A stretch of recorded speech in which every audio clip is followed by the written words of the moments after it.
Hi, my name is Elias Canaris and welcome to this episode of Leadership to a T. I am here with my great friend, leadership coach and speaker, Denis Gianoutsos. Well, Denis, my absolute pleasure to have you with me here today. Now, I think I've known you for probably about 17 or 18 years now. Yeah, I was just a young kid then, right? You were, I tell you, it's amazing. You've managed to accomplish so much in such a young life like yours. Great, yeah. You've been a total inspiration to me, my friend. Thank you. Thoroughly enjoyed walking alongside you and watching you, sometimes from afar, sometimes close. And it's funny, whilst we live in Auckland and Wellington, Yep. It took us going to West Palm Beach to get reconnected. All the way to the United States of America. Absolutely. To catch up again, which is just crazy. But we just had a great time, and it's been a real pleasure being back into your life and working with you as well. So thank you. Look, total pleasure. I know that you've been really sort of out there knocking it out the park. I've been watching you and watching your growth over the last couple of years. You've been working with a lot of the Fortune 50 companies around the world. You're a leadership coach, a global leadership coach, talking with some of the top leaders around the world, as well as a professional and public speaker. And I have just seen you go from strength to strength and take your clients from strength to strength. So really, the question I want to ask you, Denis, you've been very successful. I've seen you go and start new markets around Europe, as an example. But what made you decide to go out, and what was the inspiration behind you setting up your own business? Yeah, so this is an interesting question because for me, it's really started around this whole passion for leadership and actually wanting to develop leaders. And then for me, it started at school. When I was at primary school, little kid, right? I had a leadership role, and then it went right through to high school or college, depending on which country you come from, right? And so for me, it's always been there. And so I'm thinking to myself, traveling the world, I don't see that we have enough strong leaders in the world. We've got lots of leaders, but we have the right and strong ones available to the marketplace today. And so for me, that's the passion of being able to help develop those people to go out and help others be successful as well.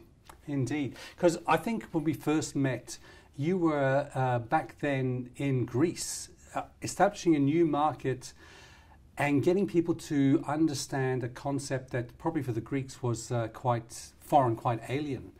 How do you take that experience of going to a new country, not knowing all of the new leaders you're going to be developing underneath you, to develop that leadership potential, to have that passion for what you're doing into a country that's been known maybe as being a bit more laid back? Yeah. Well, first of all is that you can't go in there as your own culture and go in and try and put that onto them. That's the very first thing that I realised. In other words, I couldn't make the Greek organisation do what we do in New Zealand, for an example, right? I couldn't see an American walking in and doing the same. It just wasn't going to work. So first of all, you had to become a little bit smart and say, okay, they may work differently, get them beside them and show them and see what they can do. Second thing was understanding their why. Those guys have got some strong passions. And if you can help them understand what that passion is and then show them a way that they can get there, the fire's been lit below them and they just take off. And so that's what I saw, and that's what we did. And it was a real pleasure seeing that people grow along that journey. Sure, there were roadblocks and there was bumps. That all happens, right? Absolutely. But that's where they learned. But just see them take something new, a new concept, and run with it, it's pretty special. I'm intrigued because you just mentioned a very important aspect, getting them to understand their why. In fact, in a recent episode when I was interviewing Nick Heinsohn from Market Share, we mentioned the infamous video, which I'm sure you've also seen on TED.com, Simon Sinek, who talks about the golden why, the golden circle, I should say. Now, why is it important to find out about somebody's why? The why is the thing that's going to drive them. Yep. And the thing is, you can take a horse to water, but you can't make it drink, right? But you can make it damn thirsty. And so the why is the piece that's going to make them thirsty. And it's not making them into what I've just said. It's about them understanding how powerful that why is. All of us have dreams aspirations, goals in our life, most people quit. Most people you would have seen set New Year resolution, right? But, come along January the 2nd or maybe even February, March, they says, I'm out of here. The power of the why gives them that reason to keep going. Yes. Gives them that reason to say, okay, this is why I'm doing it. I'm so pleased to hear you say that, because I've seen you go on and embark on a recent journey yourself. Now, you might have to correct me on this, but you started at the beginning of the year a new program which you've gone through. I think it's called fattofit180.com. Is that correct? That's correct. Fattofit180.com. It's amazing because you've had a lot of experience in getting into leadership around the world. You have seen this wealth over 25 years. Yeah. But the question is, how do you stay relevant, and how has this Fat to Fit process helped you teach others about leadership? Yeah. Remind me about the relevancy piece, and you'll see how it all comes together. Probably late last year, I did one of my trips to Phuket. First time I've been asked to go and fly there and speak in Thailand to a group of leaders from the Middle East and Africa, actually. And as I got on the plane, I sat down. As you know, I travel a lot. And I put the seatbelt on, and I was 2 inches away from asking for that seatbelt extension. And I just went, no way. That just freaked me out. So I said, okay, I've got to set a goal. But I always set goals around things between Christmas and New Year. But what's going to help me with a health goal that's going to get me fit and keep me going throughout the time? And so the relevancy piece was this. I talk about leadership, setting goals, commitment, staying focused all the time. For me, this time was about this. Set the goal. Go out and put a blog in place called fattofit180.com. And really there, I'm actually going out globally saying, here's the goal, this is what I'm doing. The 180 is about the turnaround and the journey. And for me, talking to leaders around the world about goals, commitment, focused, that's great, but it's all talk. Yes. What this is doing right now is showing them what to do. Wow. So I've actually set the goal, and I'm 8 weeks into it. Yes. Down 7 kilos, 6 centimeters off the chest, off the waist. It's all happening. This morning on my way here to fly to meet you to do this session, I jumped on the plane, and it was the first time I'm flying since January, and I'm thinking, 8 weeks have gone by, what it's going to look like. I reached for the belt, and I was anxious. And I did the click and pulled, and I went from the 2 inches to about, I don't know, it's about this long. Wow. And I thought, what a difference in 8 weeks. Man. But it's not just about that. It's about what leaders can do in a period of time if they set the goal, they stay focused, and they stay committed. I love that. As you know, I've talked about the 5 shuns within my business. Yeah. And the model is one that I think is a very relevant model, especially in leadership today. Sure. Now, we can talk till the cows come home, and probably we would, if time permitted. Now, when we talk, we can give information. Yeah. That's our first shun. Now, information by itself is just pure, raw data. Right. Meaningless until you analyze it. Exactly.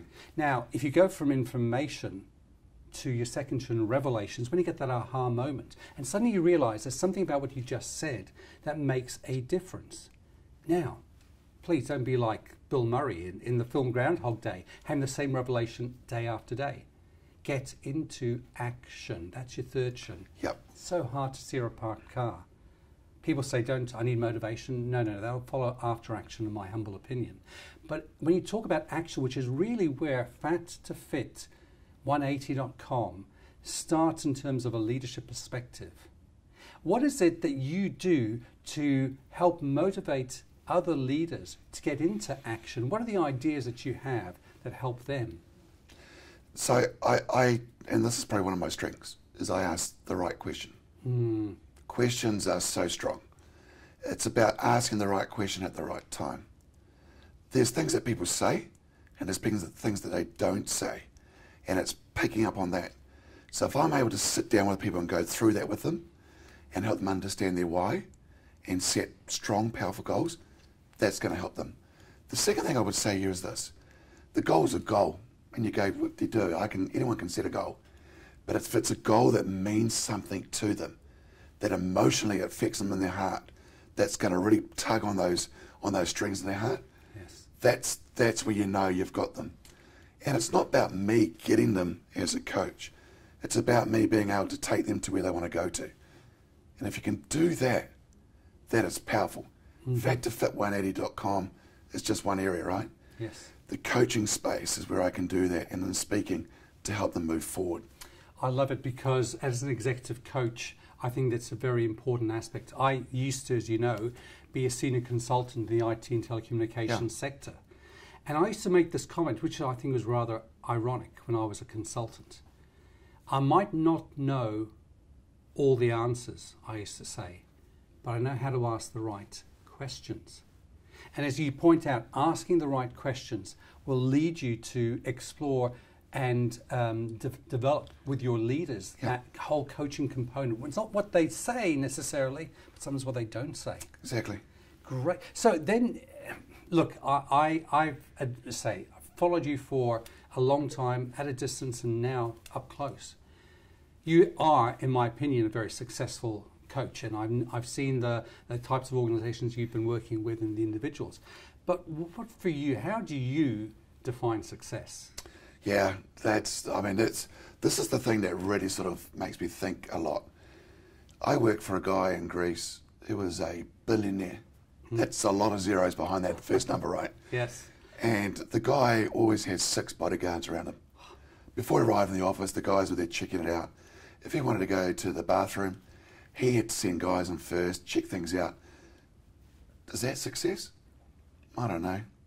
I mean, success to me is being able to do what you want to do when you want to do it. For a lot of people, the barrier is money. But the thing is, you can be successful with and without money. Yes. If you follow that passion and you become successful around that passion, the money will follow.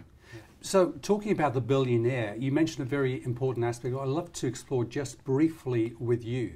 Now, that billionaire with 6 bodyguards, goodness gracious me, how do you, as a leader, as an influencer of other people, stay real? I mean, we've both been influenced by some leaders. I'm thinking of 2 in particular.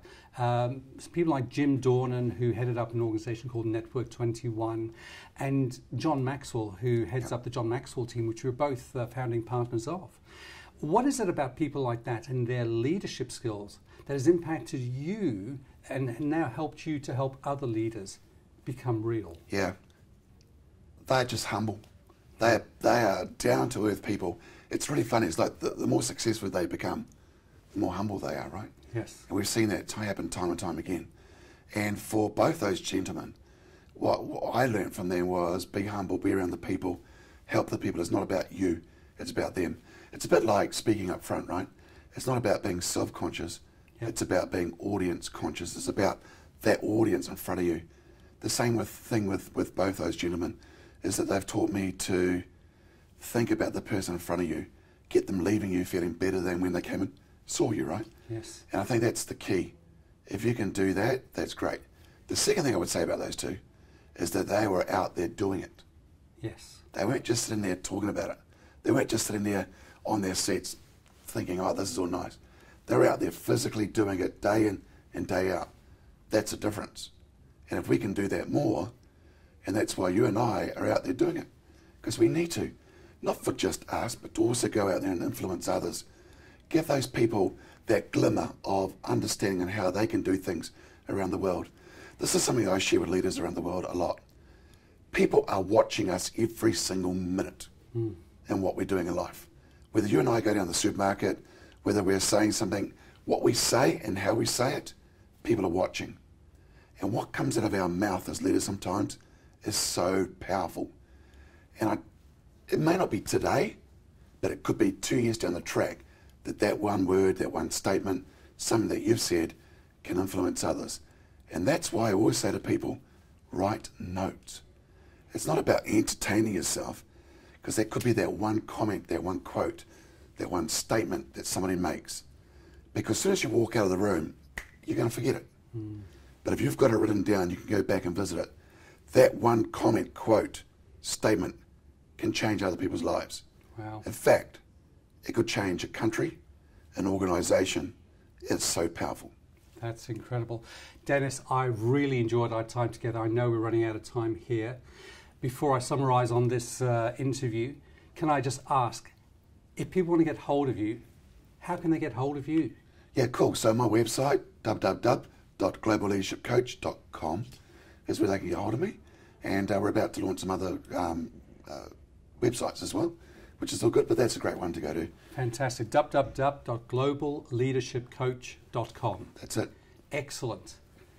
Well, folks, just as we summarise this call today, here we are with Denis Gianoutsos. 3 great takeaways. As a leader, be humble, get into action, and write things down. You never know when that thing you write down can influence another organisation, a country, or an individual. So as you transition from a commodity supplier to a trusted advisor, think about how you can implement these 3 things in your business and your life this week. Have a great day.